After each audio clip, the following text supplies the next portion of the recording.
Today's episode is brought to you by Sterling Services, Perth's trusted relocation specialists. Whether you're moving from overseas or interstate, Charles and his team make the process smooth, stress-free and tailored to your needs. Learn more at e-sterlingservices.com.au. Welcome to the New Life in Australia podcast, hosted by me, Karen Bleakley, founder of smartstepstoaustralia.com. Moving to Australia with my family was a life-changing experience, but it wasn't without its challenges. That's why I'm passionate about making the relocation and resettlement process easier for you so you can enjoy this exciting adventure. Join me and my special guest as we share professional secrets and tips, learn from people who've made the move, and discover businesses that can help you realise your dreams.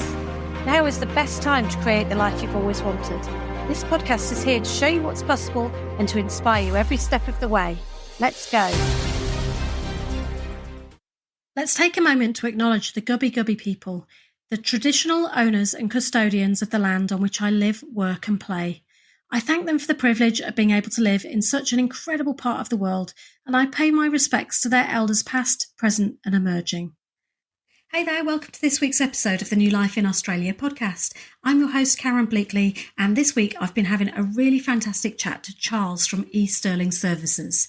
Now, Charles runs Sterling Services, a relocation agency based in Perth, which is all about helping you move to Perth, find a rental and get established in your new life in Perth.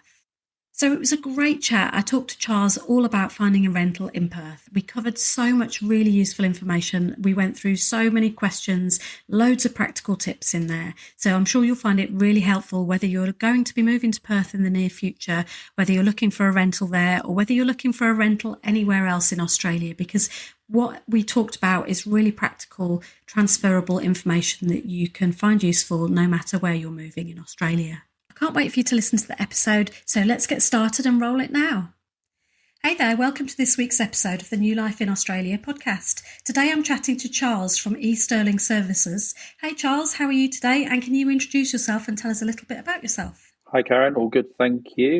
So I'm Charles. I'm the founder of Sterling Services Relocation Agency, an agency that supports people who are and families who are moving to Perth in their whole relocation journey. From the moment they start thinking about it to the moment they arrive in Perth, and how, in particular, with supporting with finding homes for them to live in, rentals rather than initial purchasing. Great. And you've been on the podcast episode before, so I'll pop a link to that in the show notes for people to go back and have a good listen to more about your services and more. We talked a bit about what Perth's like as a city to live in as well in that last episode. But can you just give us a quick recap of over how a relocation agent can help make the process easier for you when you're moving to Perth? Yeah, absolutely. So obviously when you're moving from any country and even interstate, to be fair, but particularly most of our clients are moving from other countries, that whole process and understanding of how to do it, and we've all been through, I've been through myself, I know you have, and all of my team have been through, and it can be quite challenging and quite stressful, and bringing that expertise almost to the party of how to overcome those things, in particular with finding homes, how to settle, finding schools, all that kind of wonderful stuff that you're probably sitting at home going, oh gosh, how do I do this? What do I do? I know nothing, I've never visited perhaps, etc. Then what we do is we bring that expertise and that to the party almost, to help our clients kind of find homes, find schools and settle in and find things and learn about how Perth works, etc. Yeah, that's fantastic. And like you say, I know a lot of people do move out here without ever having visited. And we'd visited Australia, but we hadn't really spent any time in Brisbane at all when we moved here. So you do get a lot of people moving out that literally don't know anything about the area. They don't have a clue what the city's like. So it's really helpful to get those insights from somebody who knows the city inside out and knows about schools and areas and lifestyles and all of those good things. So we're constantly hearing at the moment about how the rental market in Australia is really sort of overwhelmed at the moment. It's a really tough market to be trying to find a rental in. What is Perth like right now, realistically? Is the media making it sound harder than it really is, or is it really a challenging situation to find a rental at the moment? Look, it continues to be a challenging situation to find rentals here in Perth and across Australia. And we have some blogs on our website that have some more up-to-date information on all the facts and wonderful facts and figures and stuff.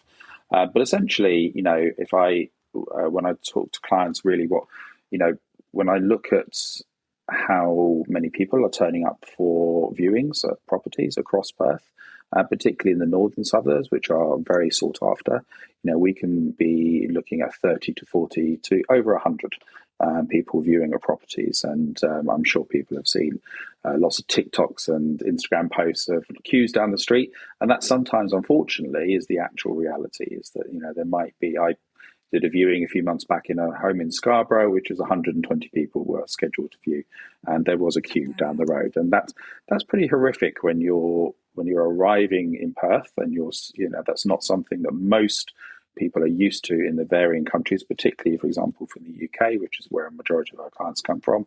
And that's something that they're just not used to. So being able to kind of understand that and deal with that for our clients is really important. So it is continuing to be challenging. The northern suburbs are very popular and continue to be very popular. The southern suburbs less, but again, you still see quite a significant amount of people at viewings and that competition amongst the people who are viewing homes. So yes, it hasn't got any better.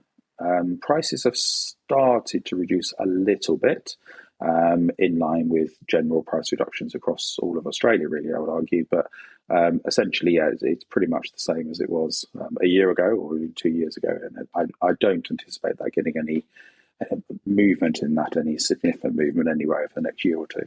Yeah, and I remember when we first arrived, going to arrange to go and view a property, we hadn't realised it was an open home. We were just invited by the real estate agent to come and see the property, and then we realised there were like 3 other families there looking at it at the same time, and that was overwhelming to find 3 families looking at it at the same time. So I can't even imagine 120 people kind of lined up, and the pressure that you would feel for the competition of that property would be immense. So it does really take the pressure off if you're there to kind of guide through all of that. Absolutely. I've had clients who've actually walked away from properties having been overwhelmed with the amount of people, who've come to us and said, can you help us, please? Because we just can't cope with this. We don't understand how it works. So absolutely. And that's where we come in, I guess. Yeah. Now, what are the biggest challenges that people are facing when it comes to securing a rental? I'm guessing it is the competition in those sort of price ranges, I'm guessing. Is it like a certain price range that is particularly competitive, or is it right across the board? Yeah, I think there's a mid price range of 650 to 750, kind of that mid price range, the sweet spot almost for most kind of reasonable homes and properties is definitely where you'll see a significant competition in terms of people who are looking for that kind of price range. But absolutely, I've been to properties in the $1,000 plus per week who are still seeing 10, 15 people who are rocking up for that viewing. So there is competition at every level. I wouldn't say anything is anything particularly different in terms of the competition. It just continues to be challenging for people to find homes and be seen as being the best person, the best tenant, the best family for that home. Yeah, and we've got a lot of questions coming up, in fact, an awful lot of questions. So hopefully by the time we get to the end of the podcast, people will know a little bit more about what makes people stand out as an applicant. But you mentioned before about the popularity of the northern suburbs. Are they still really the most competitive areas? Sort of how far out does that competitiveness go? I know it was a long time ago that I visited Perth because I've got family over there, and we stayed in the northern suburbs, probably about 45 minutes to an hour out of the city. And you could see that the suburbs were spreading out and out and out, further and further out. And obviously the train networks were going out as well. How far out does it get when it's being competitive with the rentals at the moment? Is it nearer the city that's more competitive, or does it really sprawl out? Well, it's certainly as you kind of alluded to, the increased and the improved transport links, particularly into, for example, Yanchep, that's opened over the last few months, has opened up the much further northern suburbs of Perth. And, I've had 3 or 4 clients recently who've expressed interest in Yanchep, which is right up the top there, as I would call it, quite far away. And so, yeah, the competition for all of the suburbs is particularly strong, and it just continues. As I say, I think the southern suburbs tend to get a bit of a bad rap in terms of further south, and when I talk further south, right the way down through Mandurah, Hall's Head all the way up through Fremantle kind of areas. They tend to be less competition, but it's a different living environment of south of the river in terms. I always say to people who ask, the north is very cosmopolitan, lots of shopping centres, lots of cafes on your doorstep, etc., where the south is a bit more spread out. If you want to go for a coffee, you might have to get in your car, etc. So it kind of really depends on what you're looking for. But I would say the competition hasn't decreased. It continues, and yeah, absolutely. There is really no suburb unless you are looking for beach. The Scarboroughs, the Cottesloes, all that kind of area, which obviously come with a price as well. And a lot of people do start out looking for kind of that beach lifestyle, but then find that the cost, unfortunately, dissuades them, and they start to move a bit further inland, 20 minutes inland, etc., so that they can still access the beach, but the homes that they're looking for are more affordable, both in the short term for the rental and certainly for those people who are looking for the longer term of buying and the opportunity to find a home that they can settle the family in a rental, but also have a longer term opportunity in the same area when they decide to purchase as well. That's a really good point, actually, because you might move thinking you want to be close to the city and close to the main beaches and take on a rental because you can afford the rental in that area. But if to buy a home, the house prices in that area are really astronomical, and you might have to move out further to get that family home, especially if you've got kids who are settling in a school. It makes sense to kind of get that kind of inside information from you ahead of time so that you can be looking at taking on a rental in the area where you're going to look to buy after it, so that you don't have to move. Absolutely. So if somebody was looking to move over to Perth and they weren't using a relocation agent, is it something that they can apply for rentals themselves before making the move, or do they have to be able to visit the property themselves to take it on as a rental?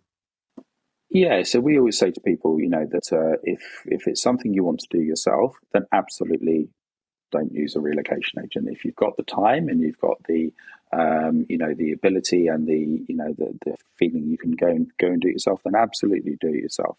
What we tend to find though is most real estate agents, when they're advertising properties, do need someone to come in and view the property for you. Very few agents will allow virtual properties. Virtual viewing, sorry. There are some out and about there, but they're few and far between. So most agents will require someone to view the property. And that's kind of where relocation agents often come in, is to view those properties and bring the expertise in terms of how to apply and the required information, etc. But yeah, you are right. Most agents will need someone to be physically present in Perth to view that property for you, and quite often won't allow or entertain the idea, unfortunately, of a virtual viewing. So having someone being able to do that for you is quite important. So that can be family and friends. If you've got a friend here or some family already here in Perth, then absolutely. If you've got the time to be able to put together your applications and all of that kind of stuff and get someone to do viewings for you, then go for it. Then it's entirely feasible and possible. Yeah. And so your overseas documents, like your bank statements, your employment references and things from your home country, they would be acceptable? Absolutely. So yeah, there's a common misconception. If you don't have a rental history in Perth, you can't apply for a rental property. Absolutely not. If you've got either rental history and ownership history in your home country, then that's absolutely fine to use that. Your current pay slips from your current job is absolutely fine to use that. Obviously, you need to be able to show the agent and the landlord that you have the ability to pay the rent when you come here in Perth, and whether that's an employment contract for a new job, if you're starting a new job, or sufficient savings, for example, to be able to pay the rent if you haven't got a job. That's really important. So you'll need to ensure that that's all included in your application. So historic information from your home country and new information of what's coming up in your new country in the Perth, in order to be able to show the ability to pay the rent, etc. going forward but you can absolutely use your current information. Yeah. And is there any particular identification that you should prioritise getting as soon as you arrive in Australia, like Medicare card or driving licence? I mean, these are all things that will be on your list of things to do anyway when you arrive, but is there anything that is really, really useful to get quicker, just as your identification? Yeah, absolutely. There's 100 points of ID that is required for all applications, and those are split into primary and secondary. We have the information actually on our website as well, available for everyone to go and have a look at if you want to. But essentially, things like your primary would be your passports, your driving license. You can absolutely use your current home driving license as a starting point. I would always say if you're going to be here for a long time, change your driving license over to Australia. It's much quicker and it's easier, and it gives you then some Australian ID as well. And that helps with things like your TFN, your MyGov portal, and your tax, and all that kind of wonderful stuff that comes later down the line. So if you can get some ID in Australia, Medicare card you've talked about is a really good opportunity. It's quite simple. Fill in the Medicare form. You can do that online, submit it when you arrive in the country. And you've got a Medicare card, which again gives you some ID as well, and again helps for that further down the line when you want to sort your tax out and your MyGov and your Medicare portals and all that kind of wonderful stuff that means you've started to settle into life in Perth. We talked a bit about jobs there. How important is it to have a job lined up when you're looking at your rentals? Does it matter if that job's a casual job or a temporary job? Will having a few months rent sort of in your savings help if you don't have that job or you don't have that long-term contract?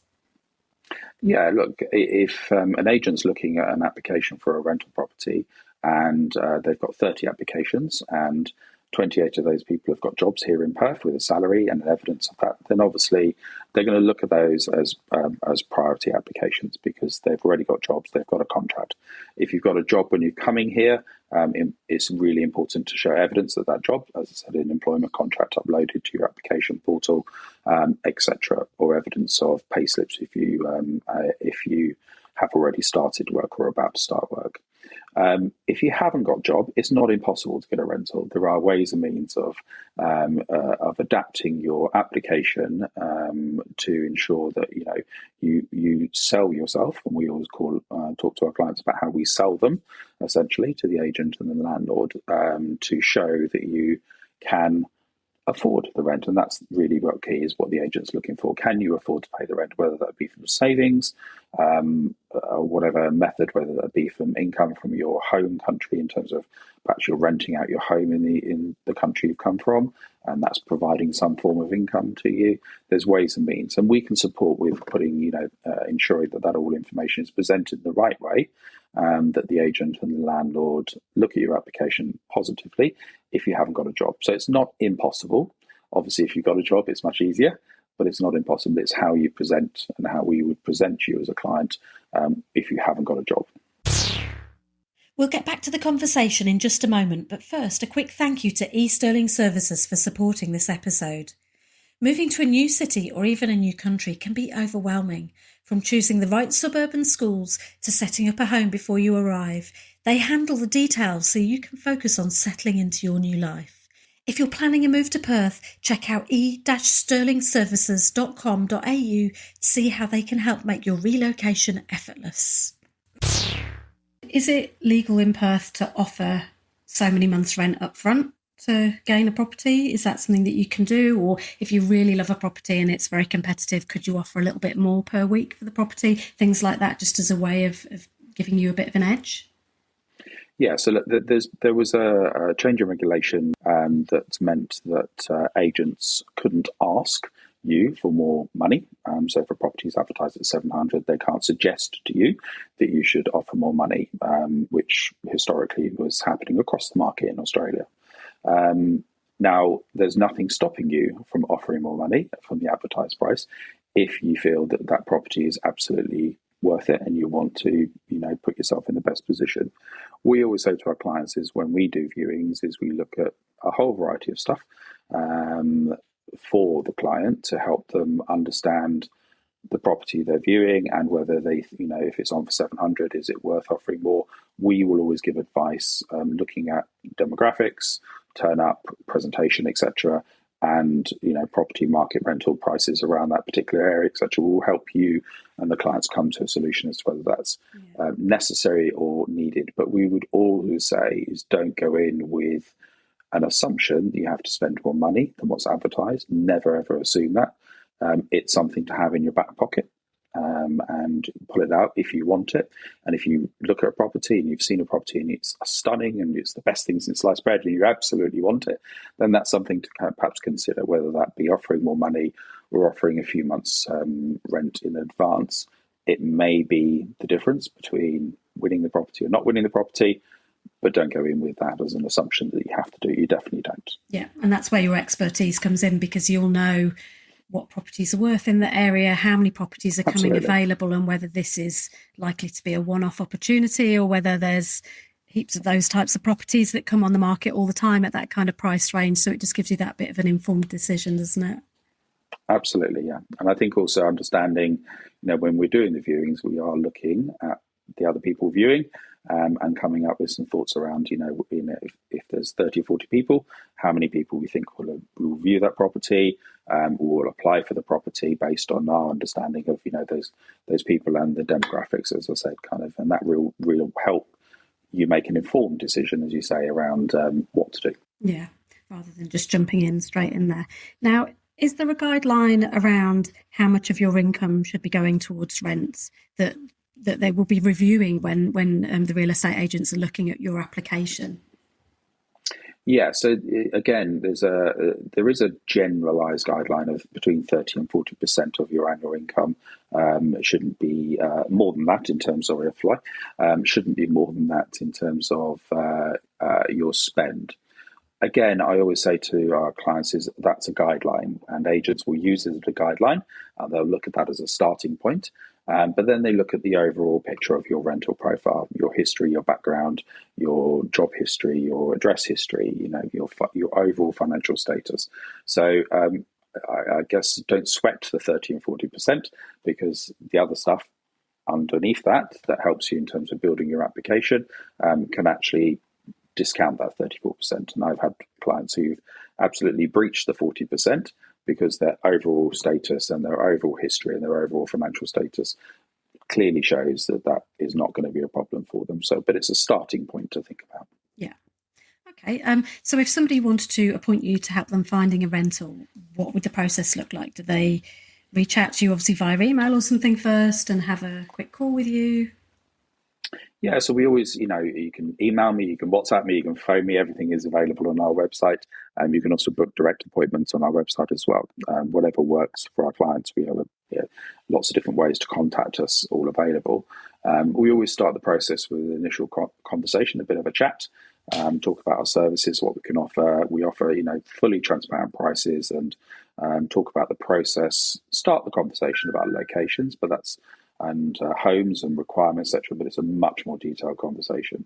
And once we engage with our clients and they've said yes, we want to use your services, then we start the process, usually 6 to 8 weeks out, roughly, on average. And we start that process with a much more detailed, what we call a deep dive conversation, where we start talking about locations and homes, lifestyle needs, and all that kind of wonderful stuff that helps our clients understand, unless they have an absolute clear picture of where they want to live, what areas and what suburbs may work for them. And that conversation continues throughout the journey. It's not a one-off conversation. It's a conversation that helps the family decide, is it Cottesloe? Is it Doubleview? Is it Mandurah? Is it Fremantle? What works for them as a family, from work, from travel, from lifestyle needs, etc. And tying that kind of location down. Because as you said, a lot of people do come here not really having an idea of locations that might work for them. So that process and that work to help understand locations and help understand what you need from your home is going to be really important. Yeah, that's really key. Once we've done that, that's the process then of starting building rental profiles and pulling all the information together. We also build rental resumes and start the viewings, etc. So it's a bit of a long process, but as I said, 6 to 8 weeks out normally is where we try to start with most of our clients. But we've worked with clients in much shorter timescales and much longer ones as well. So that's 6 to 8 weeks before moving, people should be in touch? 6 to 8 weeks before you're about to get off the plane, ideally. Yeah. Yes, absolutely. But as I said, if your timeline is shorter than that, I've had clients we've worked with in 2 weeks. I've had clients who've already here, who've contacted us and said, help, we still need some help. We've had clients who've contacted us a year in advance and said, let's have a chat. And that's absolutely fine because, most people generally do start thinking about this a long time beforehand. Yeah. And we'll start to think, well, how about this? How does that work? And we're always on hand to help with those kind of questions and answers. And if people decide to just sort of speak to you ahead of time, but actually get here in the country before exploring a little bit, because I know when we moved, we didn't know Brisbane at all. We'd got a friend who'd moved over a few years before, and she kind of gave us an idea of the areas we were probably going to be looking at wanting to move, and we got out here to explore those areas because I think sometimes it's really nice to travel around the areas and really get a feel for which suburb's going to fit for your lifestyle. Obviously, you can give lots of advice and information, but I think sometimes you kind of also, it's nice to just get to those places and start exploring. So that's a possibility people can land and then start the viewing process then while in a temporary accommodation. Absolutely. If that's, we always go with what our clients need and want. So I've got clients who engaged us a year ago who are arriving in October for a pre-visit. They're still not coming for another 6 months after that. And we're meeting them to have a chat about locations, etc. So that process can start many moons ago or be as quick as you need it. But sometimes, clients absolutely do want to get here and have a look and think about the locations and see and feel them.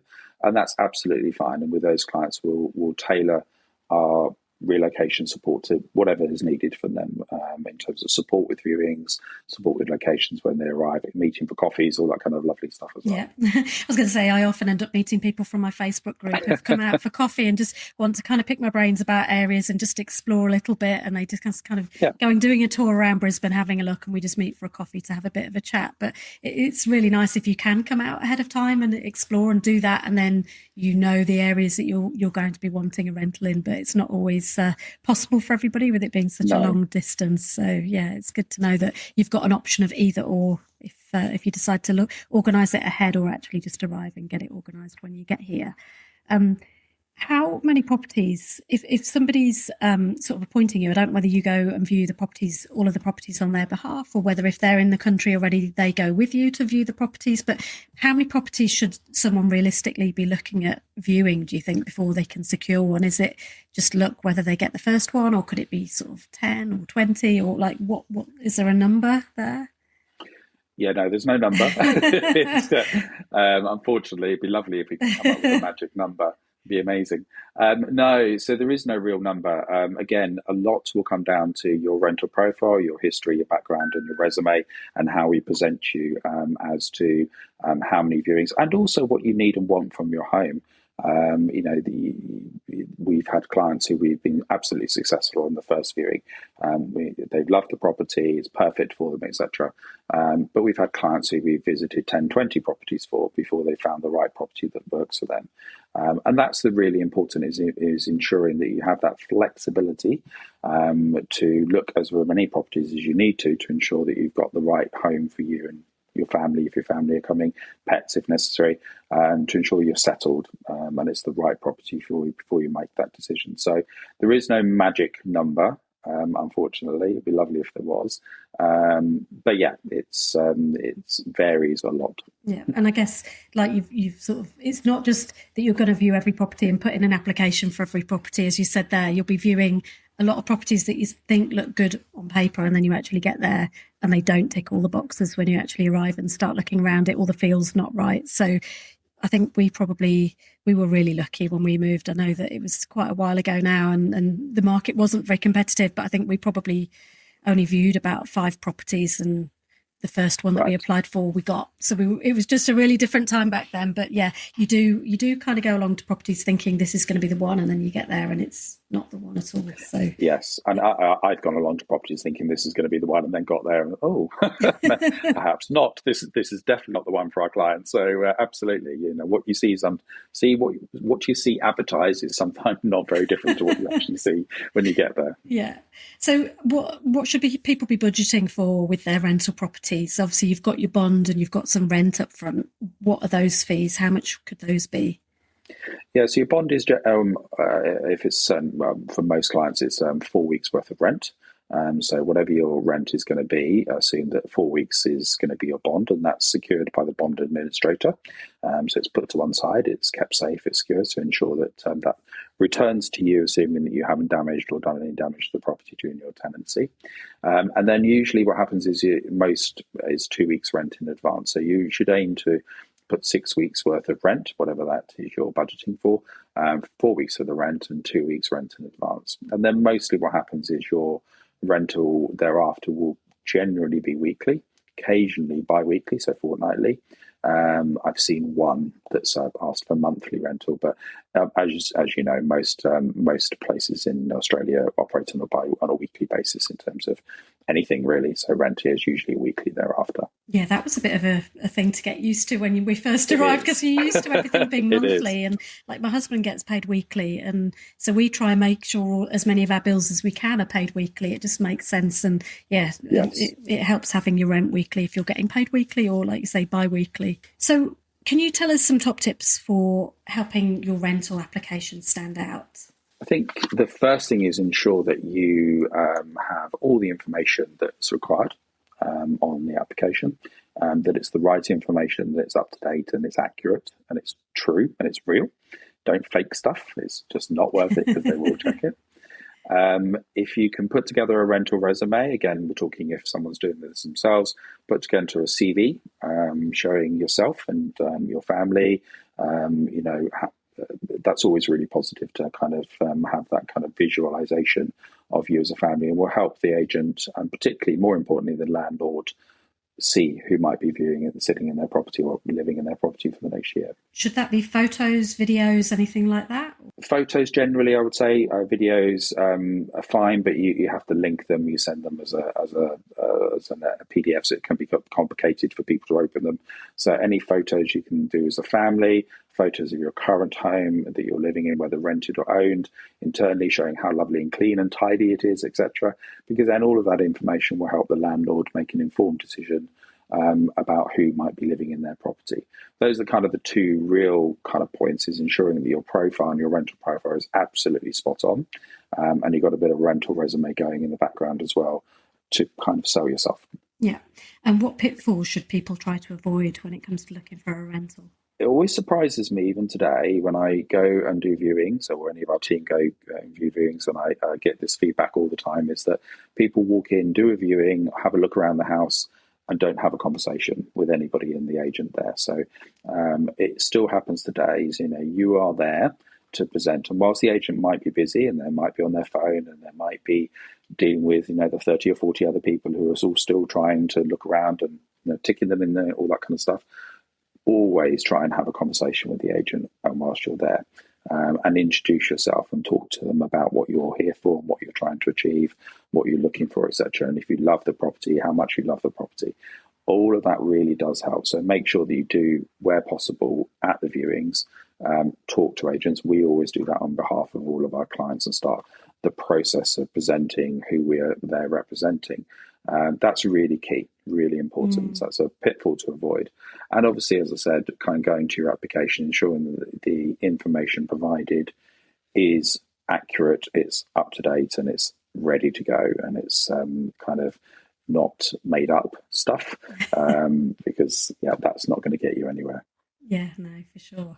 Now, how easy is it to find a pet-friendly rental in Perth? Is that something that is more challenging, or are there plenty of opportunities there? Yeah, again, the law changed a number of months ago that landlords can't actively advertise and stop people from having pets in their property. And this is all about ensuring that your home is your home. You're living there. You want to be able to put up a photograph on the wall. You want to be able to have a pet if you've got a dog or a cat, or even get one if you haven't at the moment. So there are, landlords and agents cannot actively, unless the property is not fit and suitable, and that could be, example, an apartment that has strata bylaws that say that you cannot have pets, and there are quite a few of those around, or a property, a house, for example, that wouldn't suit a dog because, I don't know, hasn't got the right fencing around and it's not fenced, and therefore the dog might be at risk. So those are opportunities still for advertising without pets, specific reasons. But it shouldn't be too difficult. We've still got a lot of people who get concerned about, obviously, because a pet is your family, is part of your family, and ensuring that your pet is included. We build them into our rental resumes and ensure we have pictures of them, etc., and present them to the landlord and the agent to show that they're not going to tear apart the property. They're clean. They go to the toilet outside or wherever the situation may be, etc., so that we can ensure and minimise any concerns that the landlord or agents might have. But again, it's not impossible. It's just a different way of presenting your application. That's all. Yeah. Now, what do you wish more people knew about the stage after securing that rental property? Because I remember when we were here and it was all about finding the rental, and then we got the rental, and it was a sort of, what next? Like, what do we need to be aware of? We just weren't even thinking about the next stage. Yeah, so I think there's life stuff that needs to happen, whether that be your finding a tax file number, your Medicare, as we kind of talked about at the start, all that kind of other stuff that has to be done. In terms of the rental, obviously, I think probably the biggest thing that people realise is that it's a home that is rented. So there might be some slight damage on property. There might be some slight dents in the wall, for example, that the landlord may or may not have fixed or may fix, etc. And it's understanding and sometimes accepting the property is not going to be 100% perfect because it's not your home, it's the landlord's home, and they've rented it out for many years. If there's damage, etc., that is absolutely a health and safety risk or concern to your health and safety, then absolutely you should be reporting that and building that relationship with your agent so you can have that good conversation. And they will always, any good agent will always try and fix a problem. But if you're going with a long list of stuff of stuff that is not really fixable because there's a slight hole in the wall or a missing or slight broken blind or something, then those are the kind of things that sometimes people don't understand. They won't necessarily get fixed 100%. So understanding, I guess, your rights, and those are easily available. Again, we've got links on our website to rights as tenants, and on there's government websites as well to be available, is really quite important to ensure that But with all of our clients, we always say, once we found your rental, it doesn't stop there. We're always there to help. I've had lots of clients. I've had clients ring me 6 months, a year later, said, what do you do about this? How does this work? And that's absolutely fine. We're always here to help with all of our clients with the overall journey of relocating, not just the initial part of finding a home. Yeah, no, for sure. And I think that leads into the next question, which is what sort of feedback you get from your clients and what do they see as being the clearest benefits of using a relocation agent. And we didn't use a relocation agent, but we did use a migration agent when we moved. And I just remember back to what you were just saying, our migration agent was around 6 months later when we had other questions, and that you've always got that connection to come back and talk to. And I bet that's really invaluable, as well as you're getting settled into your new city, knowing that someone's got you there just to message you and ask you about things even beyond the actual relocation process would be one of those benefits. Absolutely, definitely. And I said a lot of our clients still speak to us, a year down the line because they've got questions or they're moving perhaps or have a different view. I've got a meeting with a client tomorrow where we found a property and is now moving in a year's time, and we're having a catch up to help her with some thoughts and process around what that may look like as an example. I think the biggest feedback we get is how stressful it can be and how we take that stress away. There's always going to be stress. Let's be realistic. When you're moving from another country or even interstate, there's always going to be some kind of degree of stress. And if we can take some of that stress away, which is what we try and do, and the majority of our clients always give us that feedback is wow, that was so less stressful. And I didn't have to think about stuff. I could let you deal with all of that stuff, and I could do all the other stuff like pack up my home and pack up my life in my home country or home state, etc., and worry about that. That's probably the biggest feedback we get from all of our clients, which is nice. It's good to be able to take that stress away from people. Yeah, where we can. Definitely. That's sort of what the Move to Australia directory is all about, is providing those different services that can just take the pieces of stress off your shoulders so that all you have to worry about is getting yourself and your family to the new country and all of the emotional side of things that go with all of that and all the extra bits of admin. But it's it definitely helps when you've got a team of professionals helping you through it, and just that knowing that you've got someone at the end of an email or the end of a phone to just ask those questions too really does take a lot of the pressure off as well. So for someone who's feeling really overwhelmed about the whole moving process, what's one piece of advice that you would give them? Ooh. I think talk to somebody, talk to, always talk to people. There's your site, there's our sites, there's plenty of support out there. Don't rely on Facebook too much in terms of getting information. And there's lots of lovely people out there on Facebook who are more than happy to tell you how horrendous it is and how terrible things are, and it's never going to work. But there are people who, like yourself and like us, have all done this, and we're here to support. So reach out for support and reach out for advice and ask for it, and don't sit at home thinking, "Oh my God, I can't do this," or "It's too much."